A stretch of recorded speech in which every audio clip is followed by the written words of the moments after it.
Look at 1023. Whee! I don't usually make videos on my off days, but I'm making food all by myself because I forgot to eat food. Haha. I'm thinking about stuff though, and I want to make video of stuff, and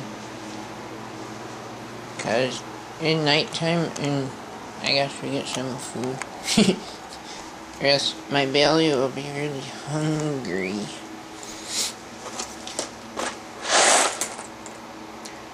I was thinking about wait a minute. I was thinking about like when I was in the Navy, and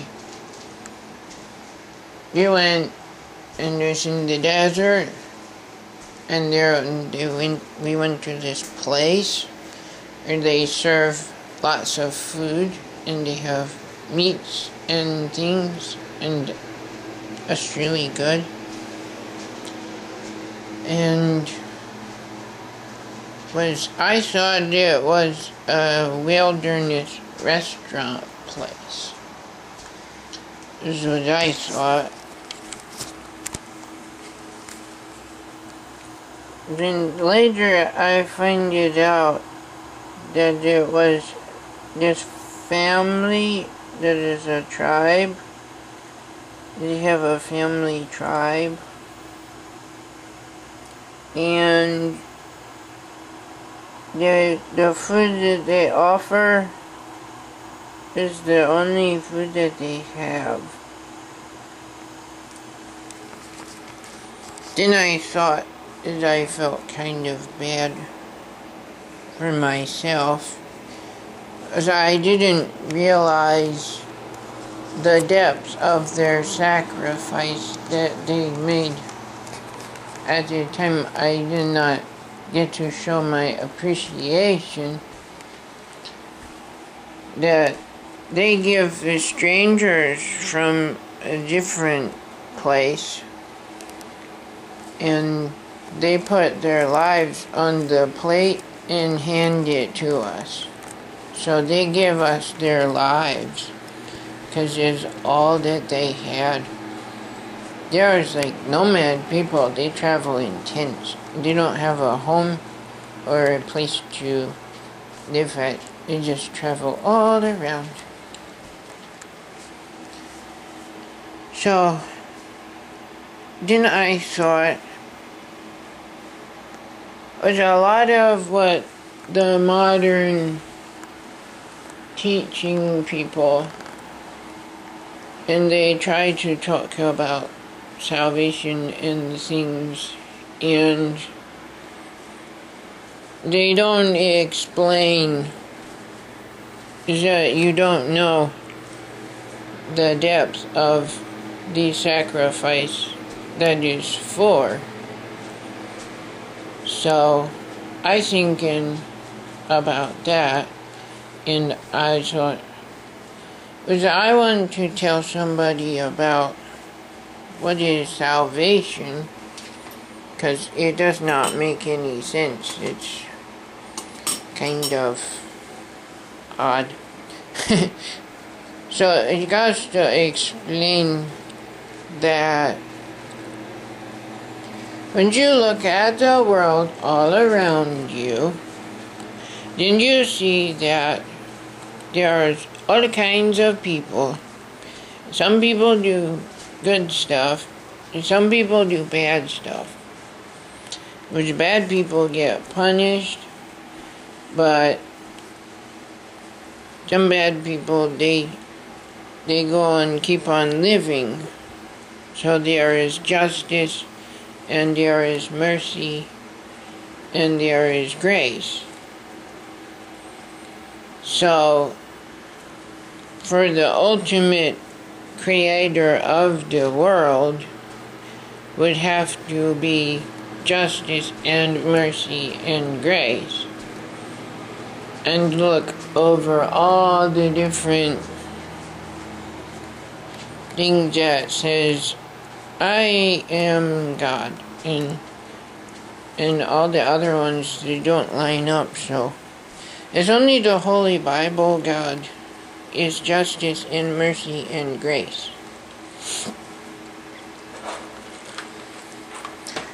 But how to understand why salvation is for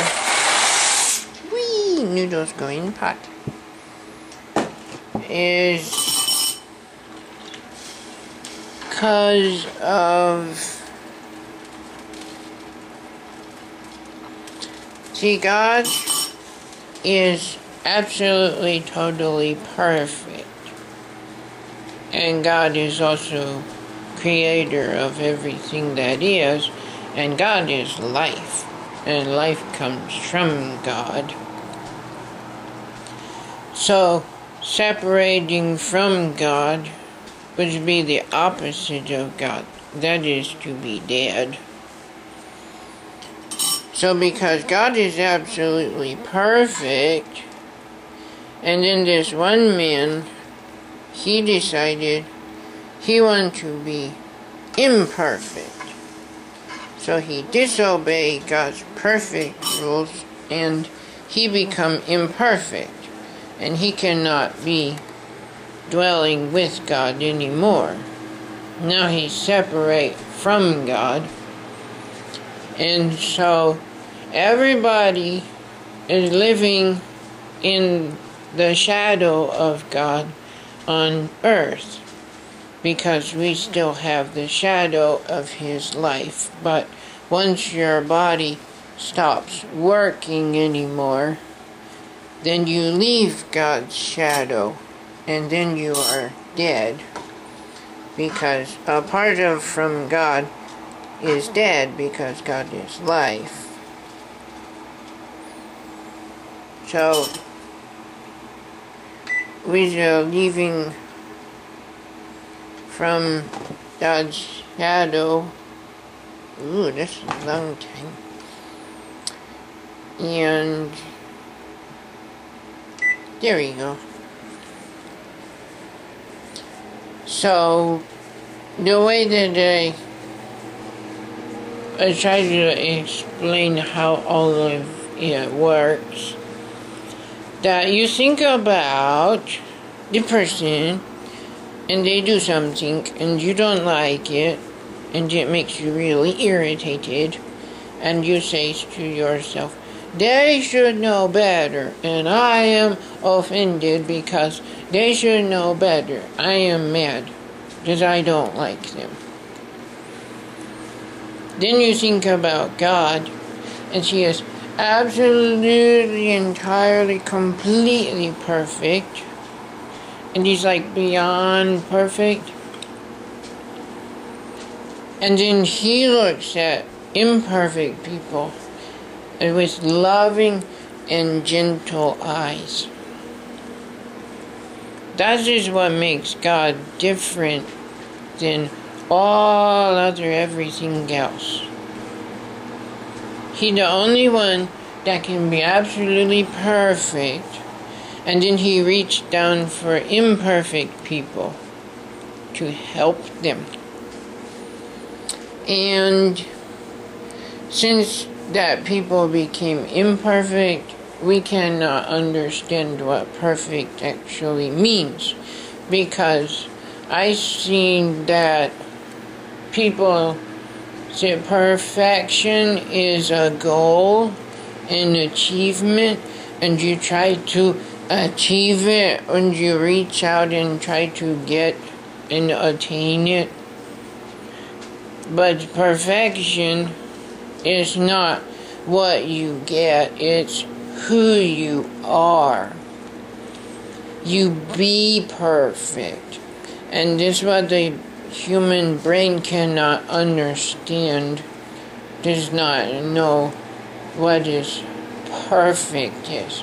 Is it, how do I be perfect? Because I can only look at as a goal or an achievement or something that I try to get, which I don't understand how to be because I am not perfect, so I cannot understand what that means. It does not make no sense to me at all. So, this is why that God has to send the Lord Jesus Christ. And this is why He has to die on the cross. Because God say, because you are imperfect, you cannot be with me in eternity, and that means you will be dead. But you don't understand what it means to be completely separated from God. So, I will take my only son, who is the part of me, because you have to understand that part too, so I will say that part. You know that the Holy Bible say that people are created in God's image. And then they get confused that God has 3 parts. And they say, but this is too obvious. See, you have a body, and you have a mind, and you have a heart. You have 3 different parts. But you're one single person because your mind can't think all by itself, and your heart doesn't think all by itself, and your body won't work without your mind. So all 3 parts of you are just one whole entire person. So God has 3 different parts. And the way He named Himself, the Father and the Son and the Holy Spirit, was because He took like the mind part of Himself and He put it inside a human body, and it was born and became offspring. That's how He became a son. Because there was no son before. So that's all just figurative. It's like basic logics, and that's the only reason that we use that stuff, because it exemplifies the awesomeness of God, that He could make Himself a human tabernacle and climb inside of it, and because he's so awesome, He can do anything. So that's pretty neat. So that's basically what that means, is that He took one part of Himself, His word, His mind, His like that part of Himself, and He said, I got, He did for me. So I'm gonna put this part of myself in the human body, and I'm gonna take away everything that makes me godly away from that and be entirely human-like. So it's a demonstration. I try to explain, like, how you demonstrate something to somebody like that. So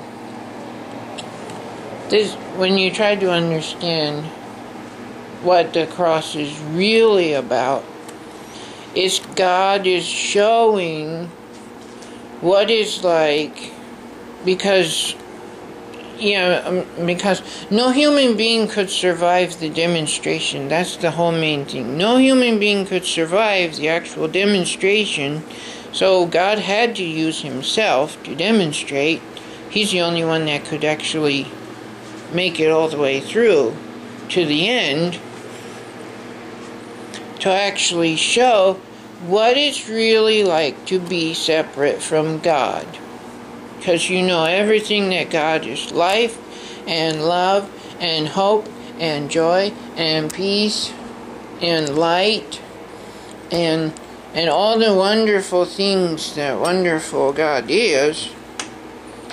And so He gave us the gift of this cross thing so that we can see what the opposite, where there's no hope and no joy and no peace, and there was no light because the light went all bye-bye. And it was scary and terrifying, and even the ground was all shaky and trembly, and everybody was terrified and scared. It was really, really bad. And then, so what God did was He says, by one man's disobedience, He made everybody imperfect because He taught everybody else how to be imperfect. So in order to reverse that, then Jesus is by one man's obedience, He makes everyone perfect again. And it's like a court document, because when people become the Christian people, they don't become perfect. They get the court document that says, you will be perfect on the appointed date when the judge hands down your perfection. So you're still not perfect yet, but you're guaranteed that you will be perfect, so you have been made perfect. And that is how it all works. Because you can't just say to people, you have to get saved because salvation is important, and they say, I don't understand why that means stuff. It does not make any sense, because it really doesn't make any sense. Is that you understand why this sacrifice is being made, and what the depth of the sacrifice actually is. Noodles.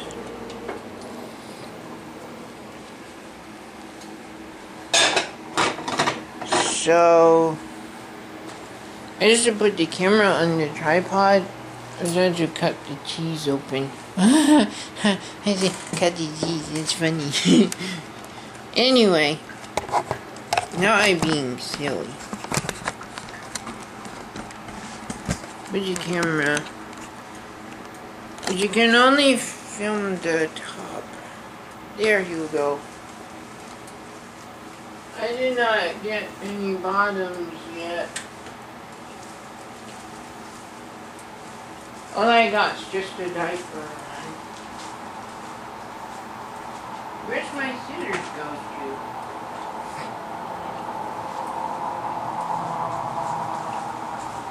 Here's my scissors are too. Chop, chop, chop, chop, chop, chop, chop, chop, chop, chop, chop, chop. They look like they're dancing. Whee! We are dancing scissors. Whee! I guess because my scissors. If that makes me laugh every time I says it. I guess you cut the cheese. I guess you cut the package open.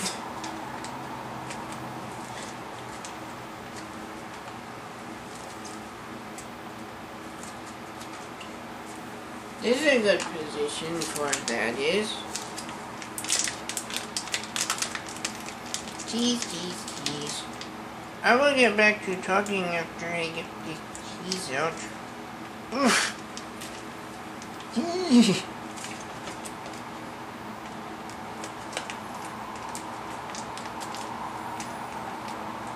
My brain doesn't work all the way good yet.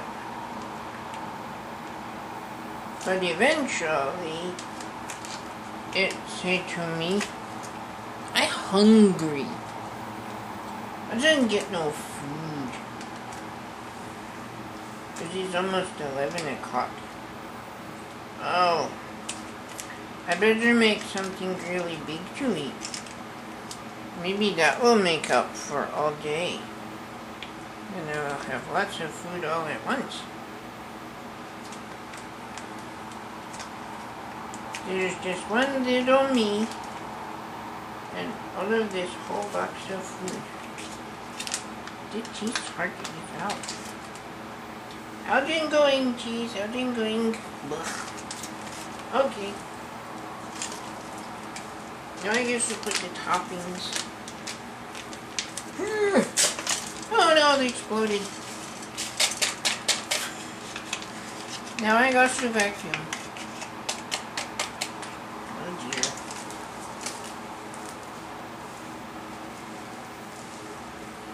Yellows! You're stuck. Hey, fall out of the strainer. Into pot. Whee! There they go. Whee! Tumbling Windows. Yay! Want to watch me make? Careful. Okay.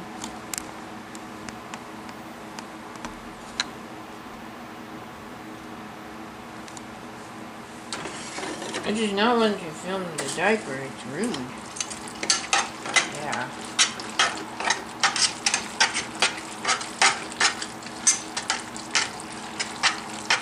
I made just one video, then 2 videos. It shows what life is really like. And that is the only videos. I'm not making no more.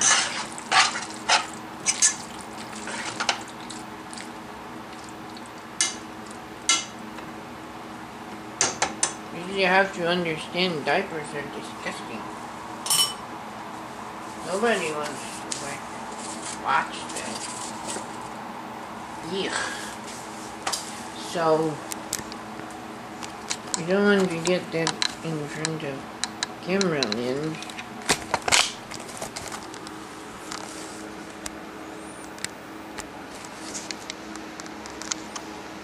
Although I was just thinking if something happened, I'll just edit it on my video editor.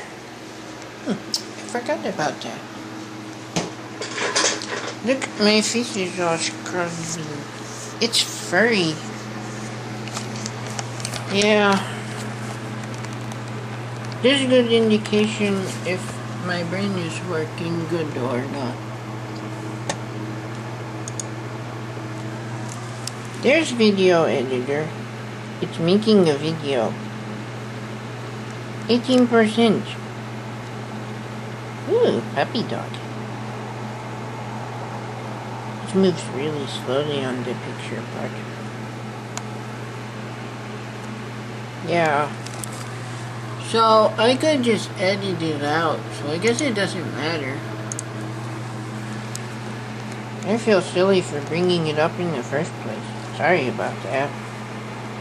Oh well, I will remember for next time.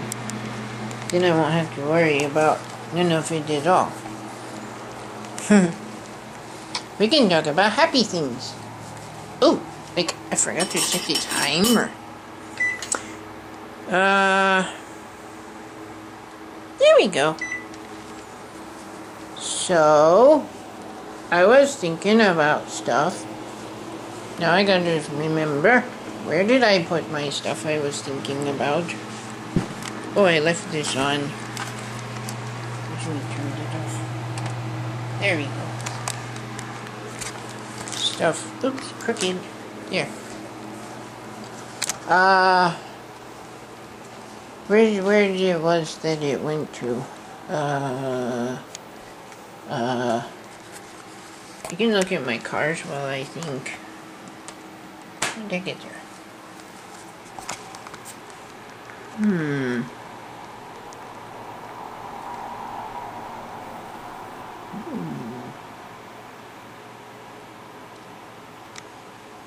I like bulldozers. Yum! Eat them up. Oh, cement mixer.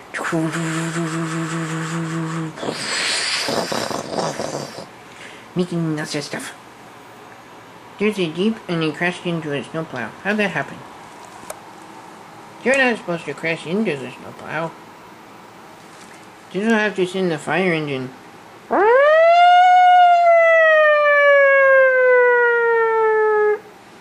And a police car. Anybody got an ambulance? Oh, I saw one.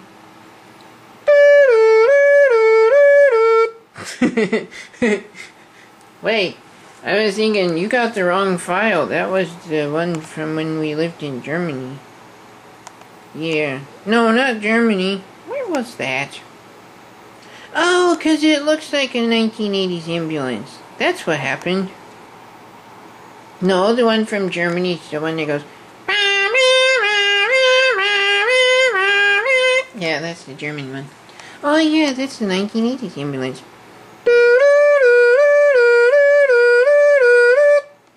Oh, yeah, that's right. Okay.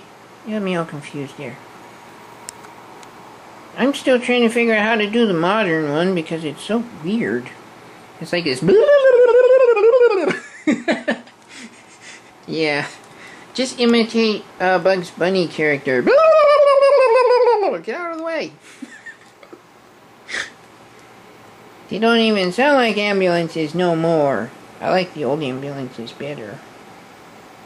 At least fire trucks still sound the same.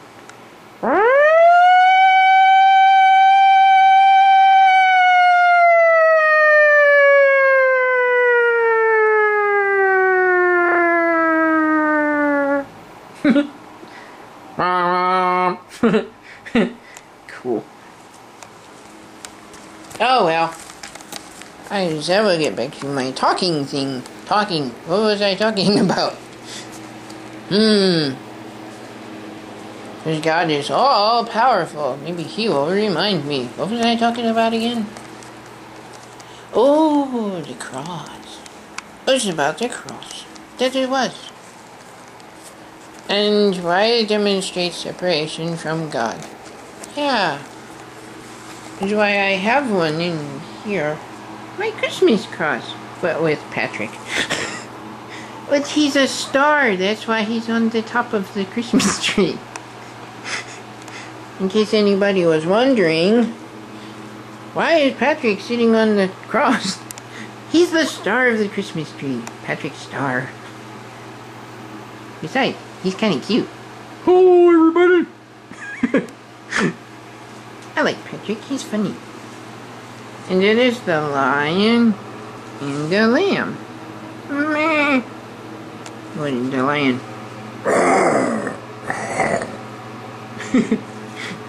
Well, this is the best I can do for now. Yeah, this is what I was talking about for. Because I learned any other made-up God person in all of the history of God persons that people make up. When the human people become not perfect like them, they would have destroyed all the imperfect people. Yeah. 'Cause beep! It's not whether you're good or bad if you get into heaven. It is whether you are perfect or not perfect. Because even reading the Holy Bible that the good people, they got to go to purgatory. Whereas Moses and Abraham and Elijah and all of those good people, they went to purgatory and they did not go to heaven. They was not perfect enough. Then Jesus come after he had paid the price for sin, which says the wages of sin is death. So Jesus says, I'm going to make a new covenant between man and God, and I don't want nobody ever to misunderstand why it's important to be obedient. So I will demonstrate for all the whole entire world This is the price of separating from God. This is what will happen if you separate from God, because you still live in the shadow of God on planet Earth. You still have life and love and hope and sunshine and happiness.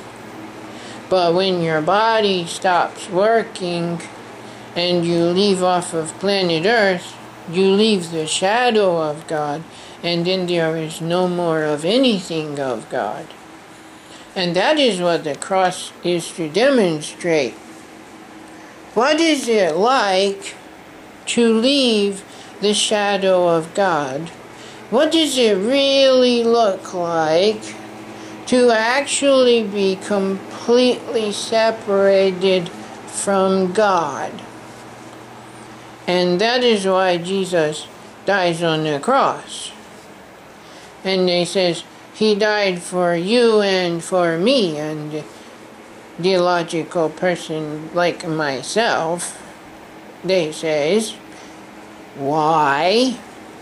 Why He died for me? Because it does not make no sense at all. Somebody die for me, that's just stupid. That does not make no sense at all. So then you have to say, why? Jesus died for you to show you what separation from God will do to you. Why you don't want to be separated from God.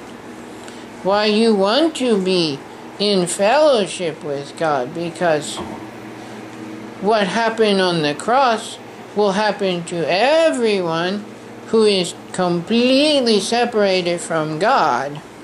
That is what will happen to you. You will be hopeless and in darkness, and see, there's no light, and there's no love, and there's no hope, and then Jesus died, so there was no life anymore. It's terrible.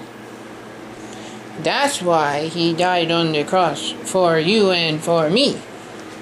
So He could show us, so we could look at this, what it's like to be away from God.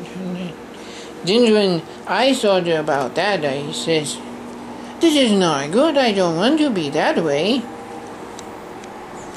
So all of the religion things and stuff and things, I bumped the button. Those don't really matter to me. I don't really care as much with the religion stuff and things and things and stuff. What I cared about for my own self, that I don't want to be separated from God, because He's completely, entirely perfect, and He can judge everyone who's not perfect. He can be self-righteous and condemn everybody, because He has the right to do so, because He's perfect and nobody else is perfect. So He can say, I'm going to get rid of all the imperfect people, and I can do that because I'm better than they are. But instead, God say, I'm going to reach out and I'm going to touch imperfect people, and I'm going to get my nice clean hands all dirty with these dirty people. And that is what no other God persons ever does in all of the other rest of the history. Only one God that does that.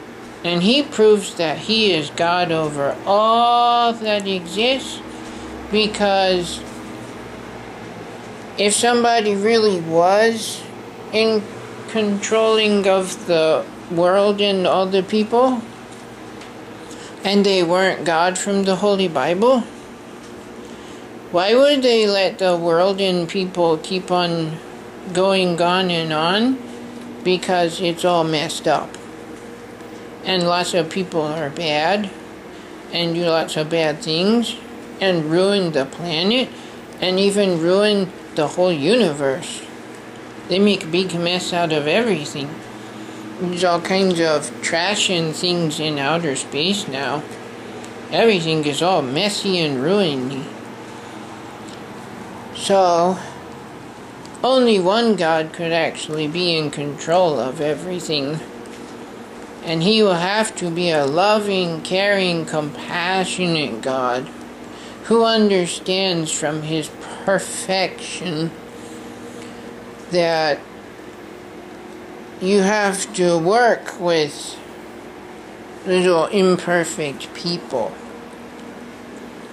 If you teach an imperfect person how to obey the laws and the rules of perfection, then they can behave perfectly even though they are not perfect. And they will still make lots of mistakes and things and stuff. 'Cause I know that God loves me and God cares about me very, very much. And even when I have a poopy diaper on, because I'm all broken and not perfect working, so even I work all broken and not work right. So you have to think about all of those things and then figure out how wonderful God really is, that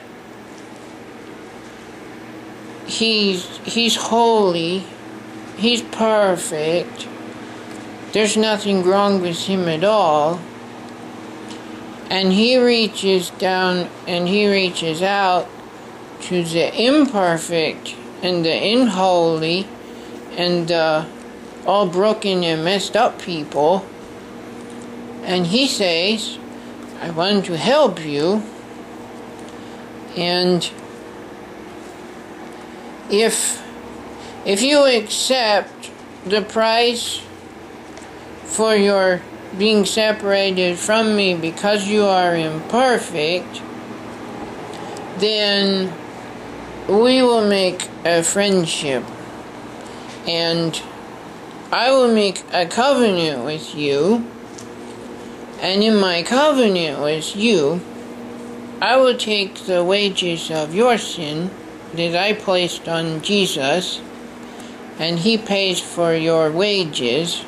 You don't have to pay them no more. And everything that I demonstrate that bad was going to happen, now it will not happen to you because I demonstrate something else. Then what happened? God demonstrate the resurrection of Jesus when He come out of the grave. And says, see, everyone that forms covenant with God, they go into the grave when they die, but when their contract is, when it's appointed time, that God says, now your perfection has been appointed and granted to you, and you will go to the courthouse and pick it up. So when you receive your perfection, you will get up out of death, out of the grave, and you will walk forever in life, because you will then be perfect, and you will live with God because He is life. And you will be alive forever and ever because you are with God, who is life. And you can be with God because you are perfect, just like He is perfect. And that is how it all works. So that is what I was thinking while I was making me some food, because I forgot to eat. That is, it's 11:02. So, I'm into my video now.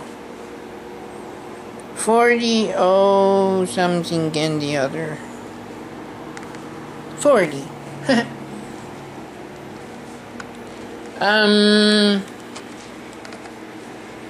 I think I explained everything now, though. That you really don't understand the sacrifice being made until you understand the depth of the sacrifice. I would have been a whole lot more grateful and respectful, and I was nice and I was polite, but I treated the desert people like restaurant people, like a waiter at a restaurant. I was nice and polite, but I did not show gratitude. Yeah, that's it. But I did not show gratitude and deep respect for their humble sacrifice that they made, because I did not realize that they put their life on the plate and they handed to me their life, and they don't even know me because I come from a different place on the earth. And if I know that, then I would have been a lot more respectful and grateful, and I didn't realize that until I saw on the History Channel. And then I felt really bad because I didn't realize they took all that they had and they gave it to us. I thought, oh dear, I missed out on the greatness of it.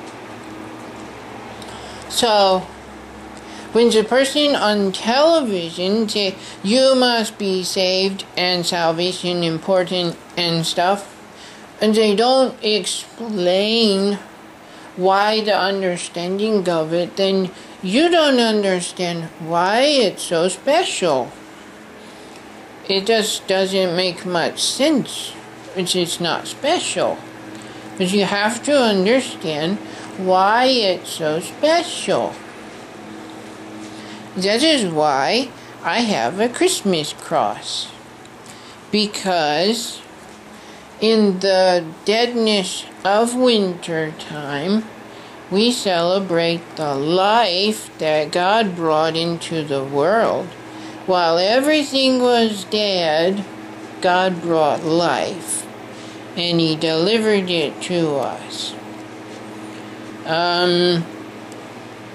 You can talk a lot about what the actual time was, but I always believe, because if it's true or it's not true, if it's not true, then nothing else makes any sense. So I always believe that God is all powerful and He can control anything that He wants to control. So it was by His decision that He made Christmas is in December, because He made for ourselves that when the whole world becomes all dead and silent, He covers it in a blanket of whiteness and hides the ugliness of the world. And in that same season, that is when He brings the celebration of the birth of Jesus, demonstrating that while the earth is dead and ugly and cold and harsh and all these terrible things that makes it really unpleasant, it's the most unpleasant that the earth ever is, and God covers it in a nice white blanket, and then He brings life into the midst of it and says, here is life entering into the deadness of the world.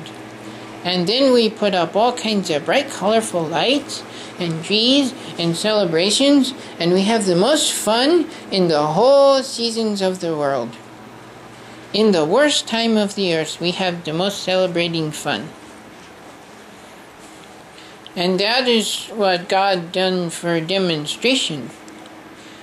He says, even though everything is all dead and horrible, I bring life into the world. And we celebrate because now we have fellowship with God.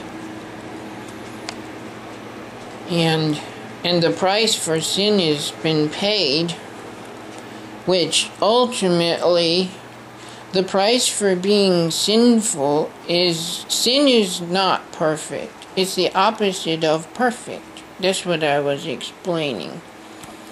So, if you're not perfect, you can't dwell with the perfect God, because perfection and imperfection cannot exist in the same space.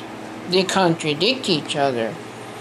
So there is enmity between the imperfect man and the perfect God, because the man can't understand the God, and the God can't reach out to the man with his perfect love. Imperfect man cannot receive God's perfect love. So it does not work. Therefore, the other thing is, the scary part about God that most people don't like, that is when you get to the God is holy, which means he's the absolute perfect of righteousness. He's so holy and he's so pure that if anything that's not pure comes near him, it just bursts into flames. Kawoosh! And God gives us a demonstration of that when he makes the light and the dark, because every time you turn on the light, it consumes all the darkness. It doesn't just go away, it consumes the darkness. And that is how holiness and wickedness, when wickedness gets in front of holiness, it automatically consumes it. And that's why the Bible say God is a roaring fire. So I thought when I put all the scriptures together that this scary idea that the lake of fire and all of that, I was thinking to myself that the people will be separated from God forever, but they come from God, they are of God. Therefore, when they go back to his presence, as the Holy Spirit, they will be burst into flames because of the holiness and the wickedness. And it's just a physical law. So, that is where you understand why God says you have to have salvation, because you can never get away from God. He's all that exists. One day, everything that was made of God will go back to God. It's all his possession. He made it. He owns it. It all goes back to him. But anything that is not pure and holy, like God is, when it goes back to God, it will burst into flames. And the holiness of God was so scary, it will scare and torment people. So that's not good. And that is why God says you have to have your salvation from all of that, because I don't want my beautiful people that I worked so hard to make, because God makes every single individual person, and he makes everybody all different, and there's no two people that are the same person, because everybody has a different heart. So then God said, I don't want my people and them to come back, and then they will catch on fire, because I'm holy, and they are not holy, and I am pure, and they are not pure. And and it's not compatible. So they will be cut off and separated from me, and even though he rules over as the sovereign God, they are separate. Even in the presence of his presence, they are separated of him. So it's terrible. It's really, really terrible. So, those are the bad things that happened in the world. That's why God has to fix everything. You can't leave it that way. So, he set up all these demonstrations to show us, it's not good to be separated from God. It's not good to live apart from everything that God is. And salvation is a gift from God because he's righteous and perfect and holy, and he doesn't have to be nice to imperfect people, because when you're absolutely perfect, you have the right to judge imperfect people. That's your right because you are perfect.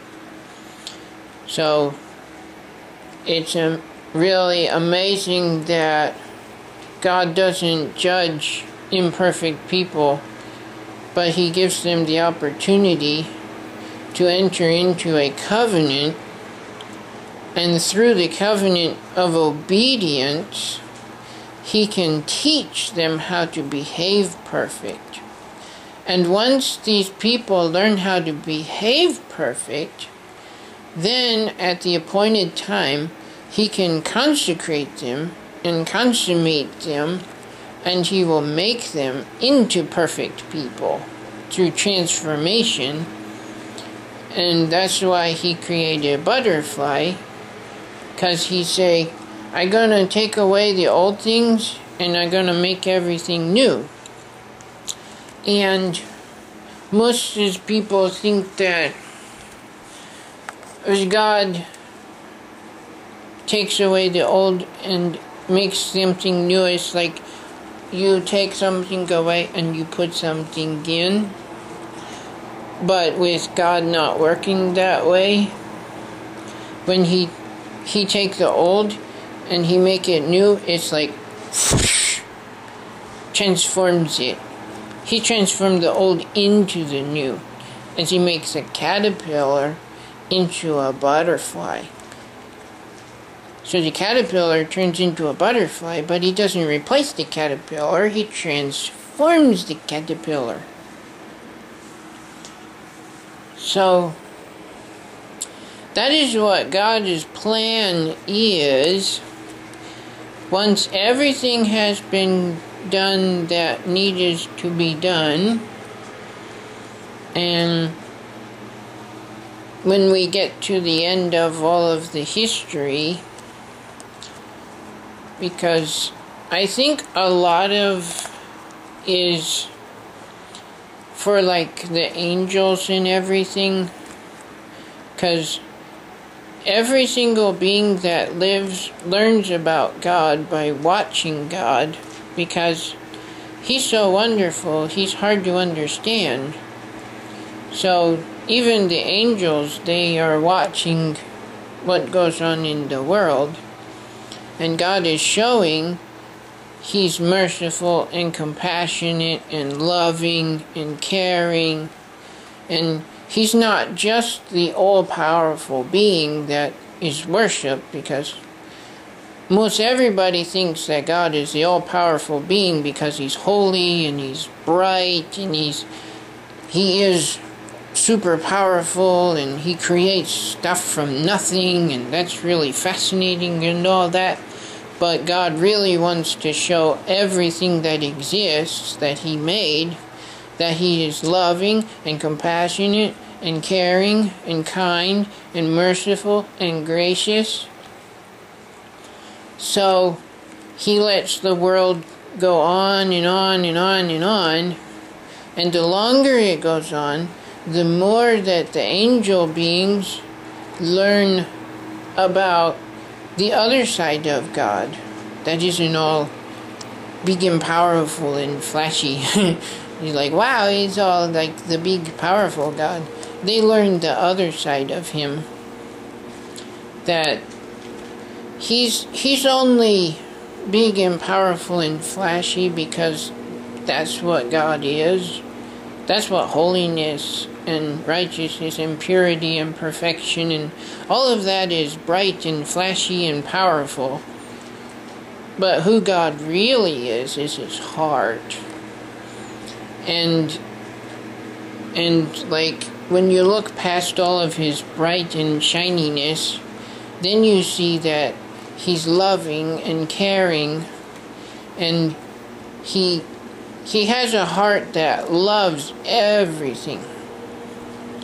So when we see people and they do really bad things, God looks at the same person and he says, I know what you could be doing.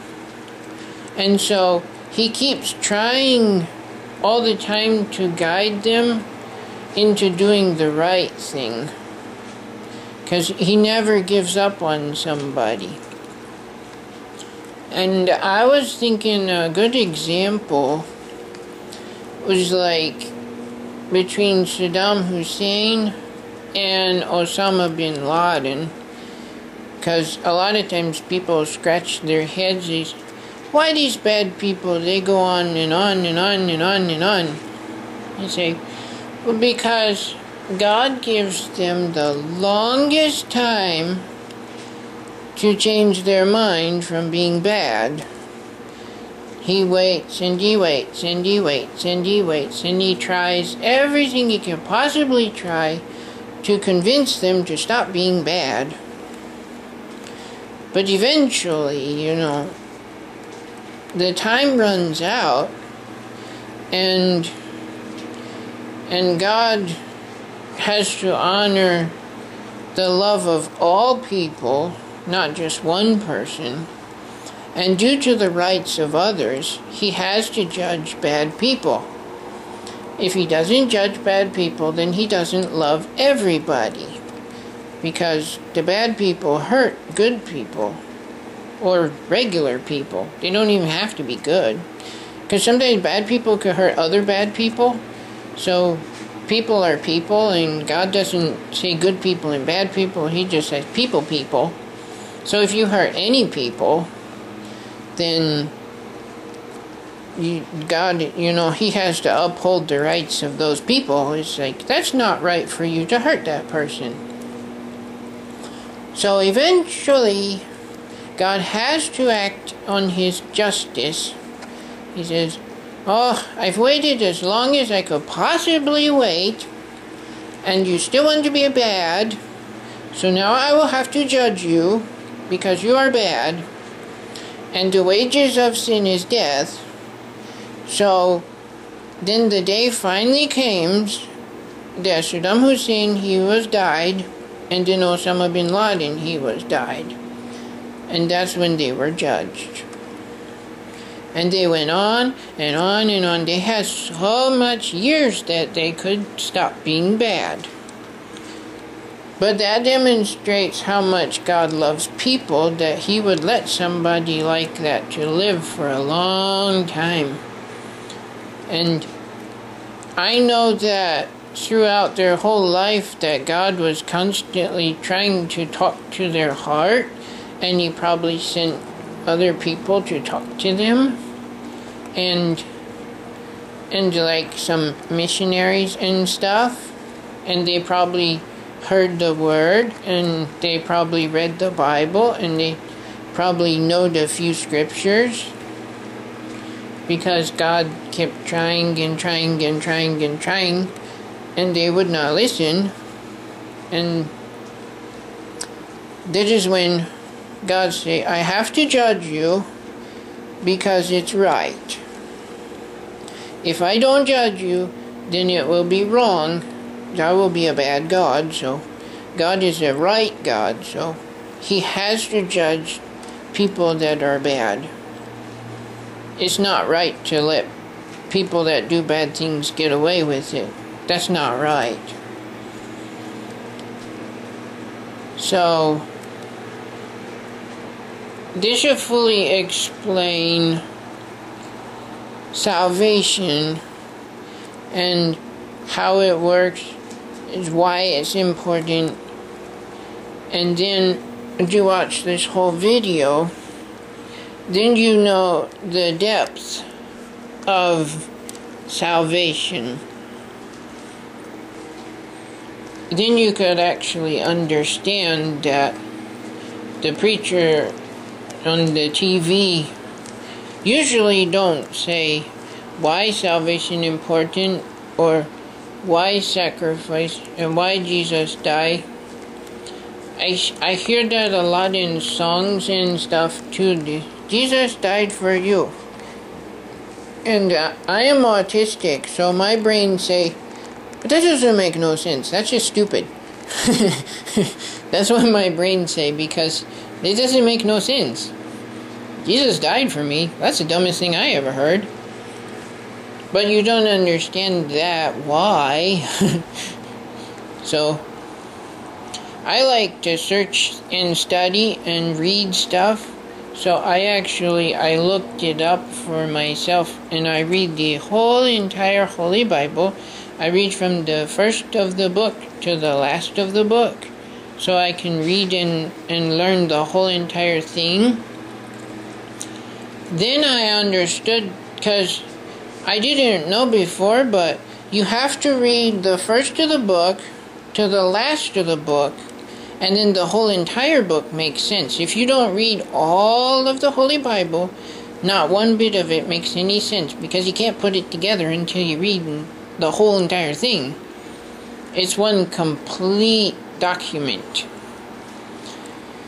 So, it's like, as you try to enter into a contract, it's like a business, but you don't read all of the contract, so you don't understand any of the contract. This does not make any sense. You have to read the whole thing.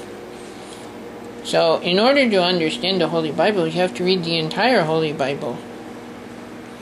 Then you understand why everything happens in different parts of the Holy Bible, like why the judgment of God, and they say the wrath of God, and all that stuff, and it's all scary. What you have to understand when you read the whole entire Holy Bible and why all that happens is because these people were given opportunity to do the right thing.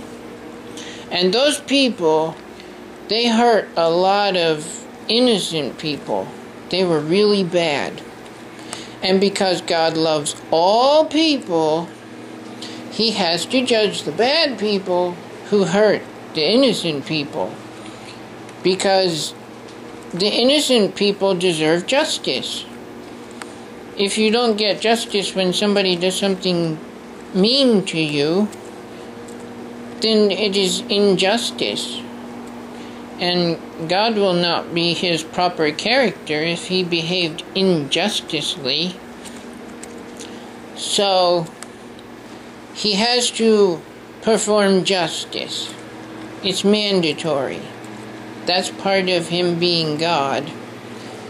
So for all the good people and the innocent people that the bad people hurt, He has to act justice on the bad people. And if you're really, really bad and you hurt lots of other people and you do all kinds of bad things in the world, God will preserve the good, innocent people by removing the bad people. So that's when you get to the part where God removes people from the earth that are a bad influence. He's like, no, you're teaching these good people to be bad people, and that's not good at all. Now you're making things really bad, so then He will take those people off the earth. He's like, no, you must go now. But it's like putting a little kid into timeout, because they start influencing other kids to behave badly. But God's timeout is like permanent. You don't get to come back. That's why you should be good. So when you read the entire Holy Bible, and the first of the reading and the last of the reading and the whole entire thing, and then you look at the whole entire complete thing, then you understand why all of these things are in the Holy Bible. And they demonstrate how all of the history plays out, and how God, He takes care of good people, and His justice upholds the justice of innocent people, because He judges the bad people. And bad things happen because it's the payment for being mean to other people. This is the price that you pay. Because they deserve justice. And I was thinking, I don't know if it's accurate, but I thought I'd put it in my video on here. Did anybody happen to notice they have that Tornado Alley place in America? It's the only place in the world where there's tornadoes every single season. And it's in a certain specific part of America. And I always thought to myself, it looked interesting to me that this was the land that belonged to the Native Americans. And then the colony people who became America, they rose up and they threw out the Native American people. They said, no, we're going to steal your land from you, and we're going to put you in prison camps and take all your stuff from you.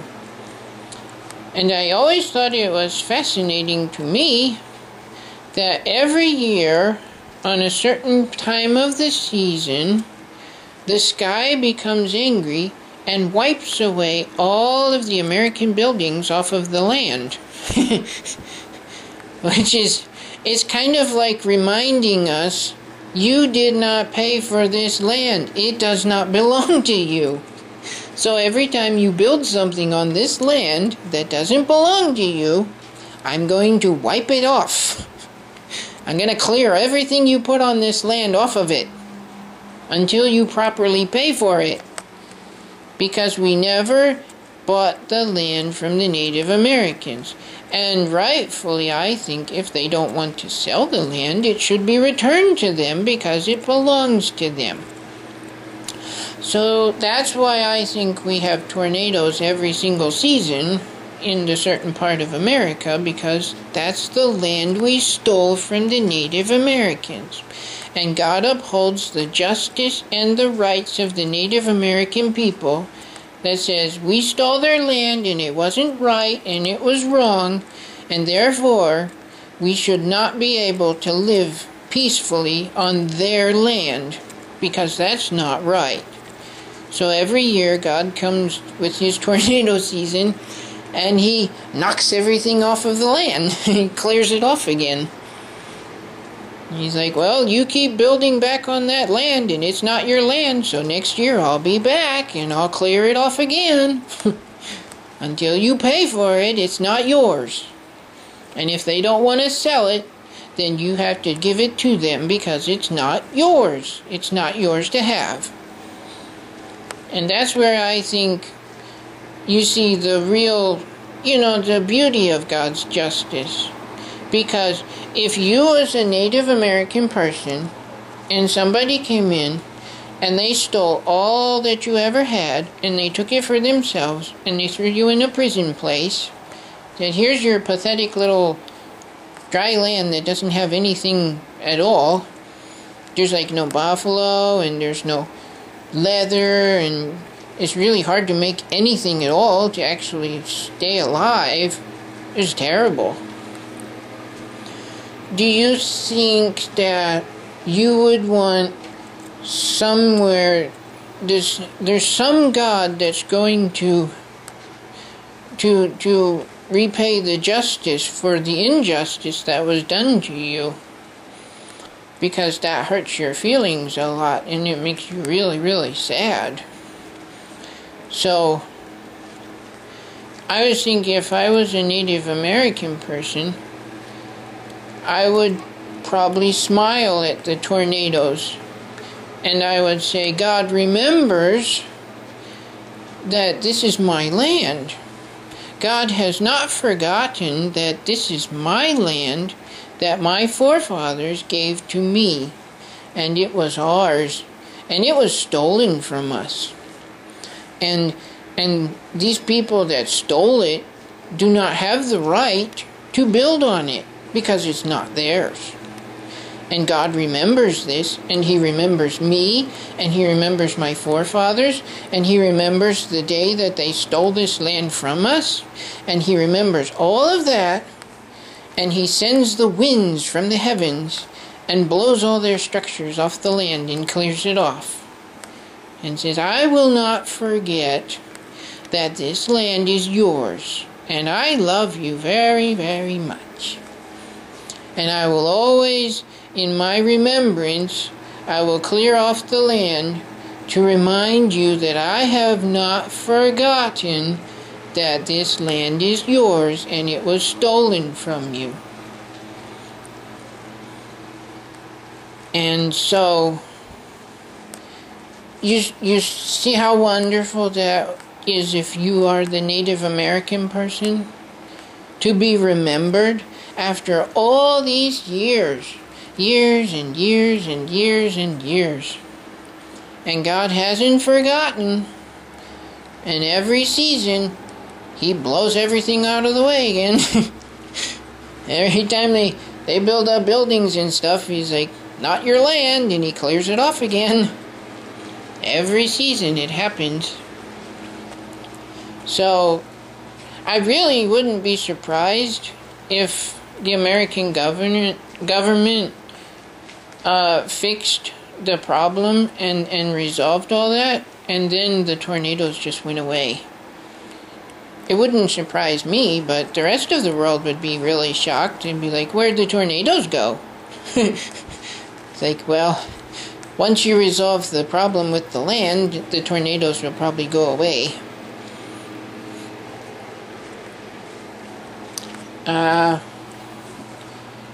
That is all my talking, but my noodles are probably cold and I'll have to heat them up now. And I wanted to finish talking, but that is okay. Look, it is 1:12. That's a long time, isn't it? My battery only has 19 more minutes and 42 minutes of recording.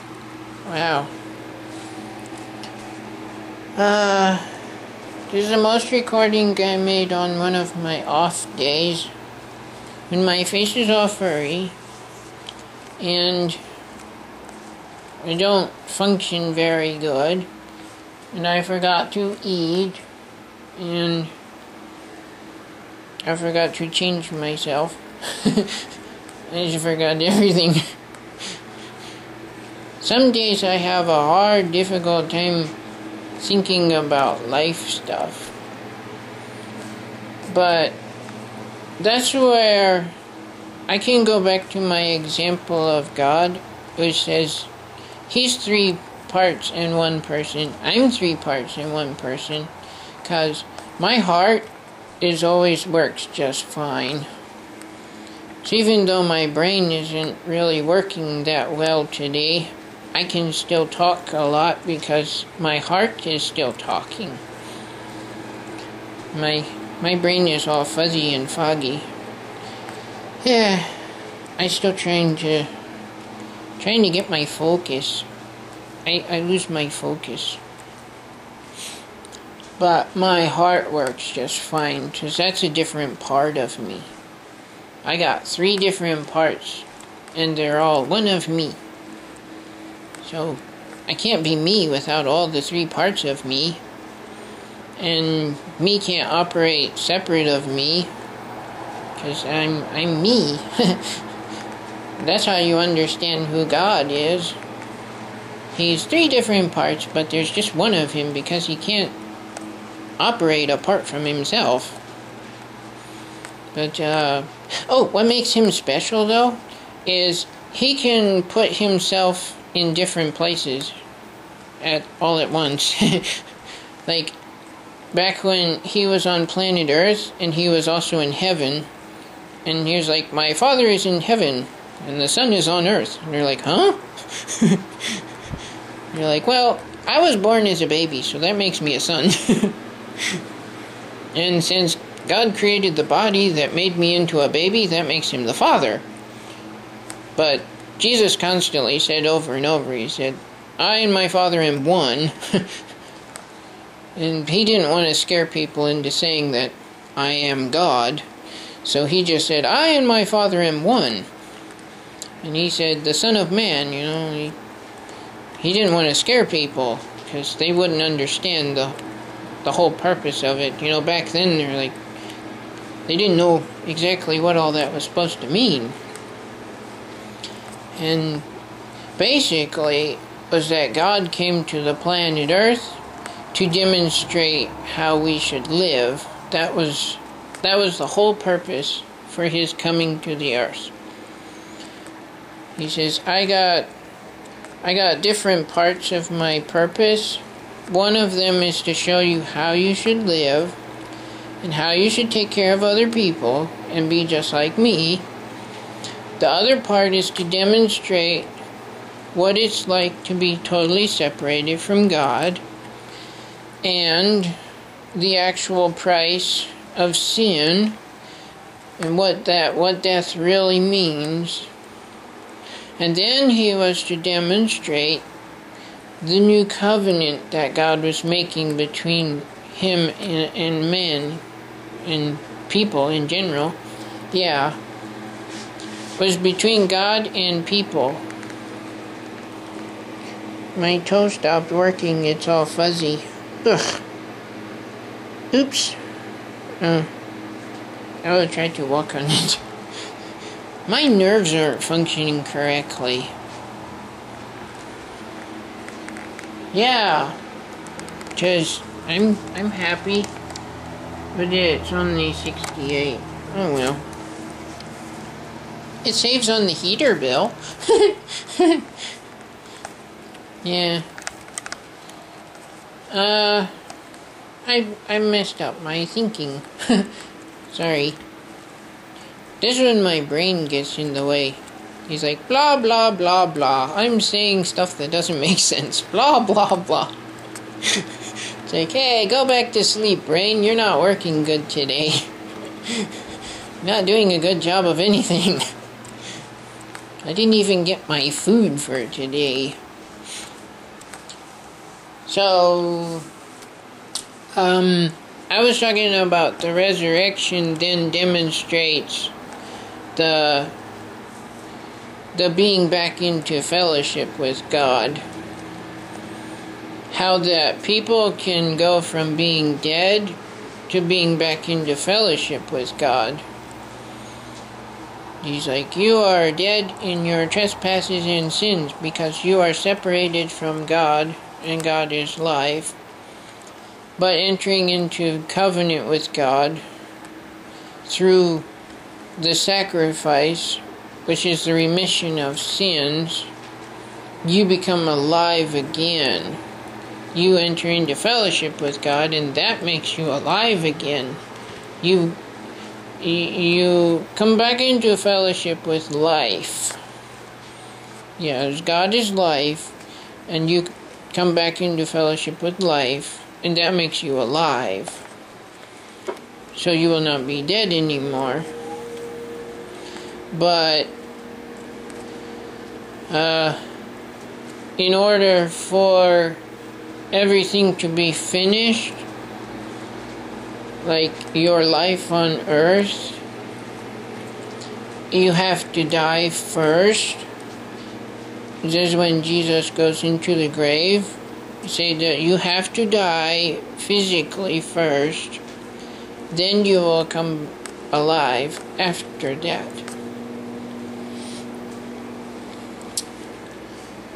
So Now I hope that I explain all of these good things, because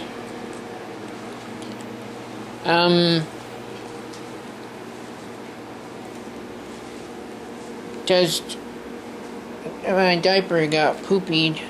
I just should go change it.